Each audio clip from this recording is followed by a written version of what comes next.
আপনাদের সবাইকে শুভেচ্ছা জানিয়ে আমি আজকে দুটি কথা বলতে চাই। আমি আপনারা দেখতে পাচ্ছেন যে এখান থেকে আমরা মাঝে মধ্যেই ভিডিও করি, কিছু বিষয় নিয়ে আপনাদের সাথে কথা বলে কানেক্ট করার চেষ্টা করি আপনাদের সাথে। তো আজকে আমরা আবার সেই বাংলাদেশ উন্মুক্ত বিশ্ববিদ্যালয়ের স্কুল অফ বিজনেস এর মাঝখানে যে ওপেন বিজনেস ইনোভেশন গার্ডেনটি আছে, সেই ইনোভেশন গার্ডেন থেকে আমি কথা বলছি। আজকে যে বিষয়টি নিয়ে কথা বলতে চাচ্ছি সেটি হলো, আমরা অনেক সময় আমাদের নিজের আহ, জানা অবস্থায় বা অজানা অবস্থায় আমরা অনেক কনফ্লিক্ট তৈরি করে ফেলি। কনফ্লিক্ট গুলো বিভিন্ন রকমের হতে পারে। আমরা দেখছি যে একটা দেশের সাথে একটা দেশের কনফ্লিক্ট, একটা কমিউনিটির সাথে একটা কমিউনিটির কনফ্লিক্ট, একটা দলের সাথে আরেকটা দলের কনফ্লিক্ট, একটা ব্যক্তির সাথে আরেকটা ব্যক্তির কনফ্লিক্ট। সুতরাং আবার নিজের সাথে আহ, তার পরিবারের অন্যান্য সদস্যদের কনফ্লিক্ট হতে পারে। তাহলে এভাবে কনফ্লিক্ট কিন্তু আমাদের জীবনে এটা সর্বত্র আমরা দেখতে পাই। এবং আরো ইন্টারেস্টিং ব্যাপার হলো, আমার নিজের সাথেও নিজের কনফ্লিক্ট হবে। যখন আমি কি খাবো সেটা আমি হয়তো নিজের আহ, পছন্দ যেটাকে মনে করছি, আদৌ এটা আমার পছন্দ কিনা, আমার আমার দেহের পছন্দ কিনা। তাহলে আমার মনের পছন্দ, আমার দেহের পছন্দ, এখানে একটা কনফ্লিক্ট হবে। আমাদের চাওয়া আর প্রাপ্তি, আমি যেটা চাই এটা কি সঠিকভাবে চাই, আমার চাওয়াটা কি সঠিক, যদি না হয় সেখানে একটা কনফ্লিক্ট। কিছু কনফ্লিক্ট খুব দৃশ্যমান, আমরা বুঝি, কিছু কনফ্লিক্ট আমরা বুঝতে পারি না। এভাবে প্রতিনিয়ত আমরা কনফ্লিক্টের মধ্য দিয়ে যাচ্ছি। কিন্তু প্রবলেমটা কোথায়, কেন আমি এই কথাটা এখানে আলোচনার জন্য চুজ করলাম, বা আমি এটার উপর আলোচনা করতে চাচ্ছি বা আপনার সাথে শেয়ার। একটা বড় প্রশ্ন আমার মনে সবসময় থাকে যে আমি কনফ্লিক্ট তৈরি করি কেন। কারণ কনফ্লিক্ট অনেক সময় তৈরি করা হয় নিজের একটু সুবিধার জন্য। তা আমার কোন ধরনের সুবিধা দরকার, বা কনফ্লিক্ট থেকে কি সুবিধা আসে? ধরুন, আমি একটা কাজ করছি, আপনিও আর একটা কাজ করছেন। এখন দেখা গেল আপনি আমার কাজের যে সোর্স গুলো বা কাজের যে আহ, ফলাফলের যে জায়গাগুলো, সেই জায়গাগুলো যাতে স্মুথলি সৃষ্টি না হয়, স্মুথলি এই প্রাপ্তিগুলো আমার না ঘটে, তখন হয়তো আপনি এক ধরনের একটা কনফ্লিক্ট তৈরি করার চেষ্টা করেন। এই যে কনফ্লিক্ট তৈরি করার চেষ্টা করছেন কেন?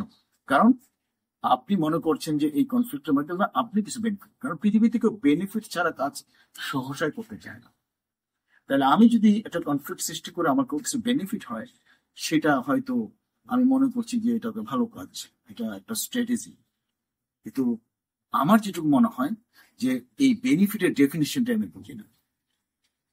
এবং আমি যে কনফ্লিক্টটা তৈরি করছি, এইটার পুরো ফলাফল, ওটা যেটা ইফেক্টটা যেটাই হবে, কারণ কনফ্লিক্টের চরম নেগেটিভিটি, এটা যা এফেক্ট হবে সেটা আবার আপনার আপনার উপরেই পড়বে, বা আমি সৃষ্টি করলে আমার উপরেই আসবে। কারণ কনফ্লিক্টের এই যে ফলাফল যেটা হয় ইউজুয়ালি, এটা হলো যে আমার যে ইন্টারনাল যে জগৎ আছে, আমার যে এনার্জি লেভেল, এটা সংকুচিত হয়ে যায়। সুতরাং মানুষ হিসেবে কনফ্লিক্ট তৈরি করার জন্য মানুষ স্ট্রাকচার না। আমি আগদিন বলেছি যে আমরা মানুষের তিনটা পারপাস থাকে: প্রবলেম সলভ করবা, কনফ্লিক্ট রেজলিউশনের দিকে নিয়ে যাওয়া, আর একটা হলো যে আমরা যেটা আমরা করি অ্যাবনর্মালিটি থেকে আমরা নর্মালিটিতে পৃথিবীতে ফিরে আনা। তো এই যে কনফ্লিক্টের কথাটা আমি বললাম, এটা দেখেন বিভিন্ন লেভেলে এই কনফ্লিক্টটা কিন্তু চলতে থাকে, নিজের সাথে নিজে, নিজের সাথে পরিবারের সদস্যদের, প্রতিষ্ঠানে এক গ্রুপ আরেক গ্রুপের সাথে কনফ্লিক্ট করে, রাষ্ট্রীয় ভাবে হতে পারে, আন্তর্জাতিক ভাবে হতে পারে, এক দেশ আর দেশের সাথে, এবং আমার চিন্তার সাথে আমার প্রাপ্তির একটা কনফ্লিক্ট হতে পারে, আমার কর্মের সাথে আমার প্রাপ্তির একটা কনফ্লিক্ট হতে পারে। তাহলে আমার মনে হয় যে এই জায়গাগুলোতে সবচেয়ে যে যে ডিফিকাল্ট পার্ট, বা সবচেয়ে গুরুত্বপূর্ণ যে বিষয়টা আমাদের অনুধাবন করতে হবে, সেটা হলো যে আমরা যা চাই, এই চাওয়াটা আমাদের জন্য দরকার কিনা, বা ওইটা উপযুক্ত কিনা। আমরা যা যা চাই, এটা আসলে কি আমার প্রয়োজন আছে, এই জায়গাটার মধ্যে একটু ফোকাস করা দরকার। আমি ব্যক্তিগতভাবে মনে করি আমার প্রাপ্তির মধ্যে সেটা সবচেয়ে বেশি ইম্পর্টেন্ট আমার একটা ভালো মাইন্ডসেট থাকা, আমার নিজের এবিলিটির উপরে বিশ্বাস রাখা, আস্থা রাখা, এবং আমার জ্ঞানের পরিধিকে বাড়ায় ফেলা, এবং দক্ষতাকে আরেক দূরে গিয়ে নেবো। সবকিছু মিলিয়ে আমি বলছি যে এক ধরনের এম্পাওয়ারমেন্টের কথা। আর এই এম্পাওয়ারমেন্ট যদি আমার ঘটাতে হয়, তাহলে আমার কিন্তু কোলাবোরেশন বেশি বেশি প্রয়োজন, কানেকশন প্রয়োজন, কোলাবোরেশন প্রয়োজন, একটা প্রপার কমিউনিকেশন প্রয়োজন।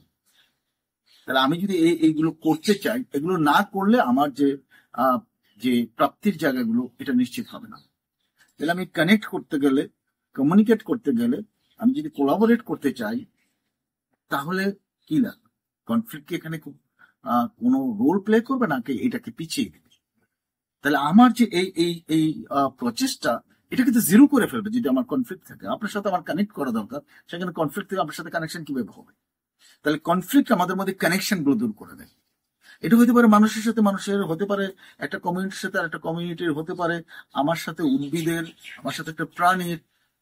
কারণ কনফ্লিক্ট শুধুমাত্র যে আমি আমার সাথে আমার কমিউনিটির সাথে করছি তা না, উইদিন দ্য কমিউনিটি হইতে পারে, ইন্টার কমিউনিটি হইতে পারে।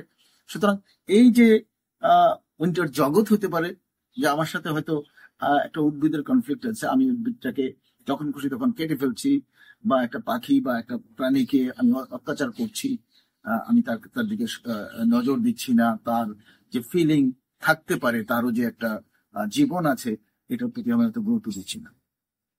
সুতরাং আমরা যদি এগোতে চাই, তাহলে ফার্স্ট কাজটি হবে নিজেকে তৈরি করা, যে আমি কখনো কোনো কনফ্লিক্ট তৈরি করব না, সৃষ্টি করব না। আমি বরং কনফ্লিক্ট যেখানেই আছে সেটাকে সলভ করে দিই।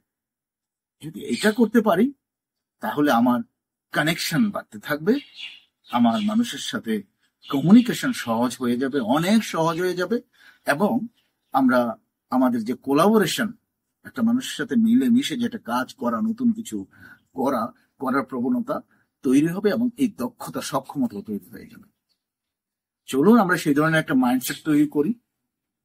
আমরা আরেকজনকে খাটো করার জন্য, একটা কনফ্লিক্টিং অবস্থায় ফেলার জন্য কিছু বলবো না। আমরা ওই মাইন্ডসেটটা নিজেদের তৈরি করি, এটাই প্রথম স্টেপ। সেকেন্ড স্টেপ হলো আমি আমার নিজের এবিলিটির উপর বিশ্বাস করি। আমি আরেকজনকে নামিয়ে, আরেকজন সম্পর্কে একটা মন্তব্য করে, একটা বাজে প্রচার করে আমি নিজের সমৃদ্ধ হবে, এটা কোনোদিনই হতে পারে না। আমি চাই যে পৃথিবীর প্রতিটা মানুষ ভালো থাকুক, সুন্দর থাকুক। সুতরাং এই জায়গাগুলোতে আমরা যদি একটু নজর দিই, তাহলে আমাদের কানেকশন যেমন বাড়বে, কমিউনিকেশন স্মুথ হবে, কোলাবোরেটিভ যে এফোর্ট, এগুলো সাকসেসফুল হবে, এবং আমরা একটা সুন্দর পৃথিবী পাই। আমরা যে সোনার বাংলার স্বপ্ন বঙ্গবন্ধু দেখেছিলেন, এই সোনার বাংলায় যদি আমরা রূপান্তরিত হতে চাই, যেতে চাই, আমাদেরকে একটু ভালো মানুষ হতে হবে।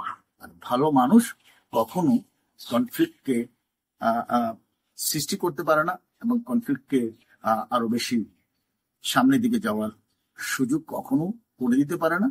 বরং কনফ্লিক্টের রেজুলেশন বা কনফ্লিক্ট সমাধানের একটা প্রচেষ্টায় সময় সর্বদা সচেষ্ট থাকে।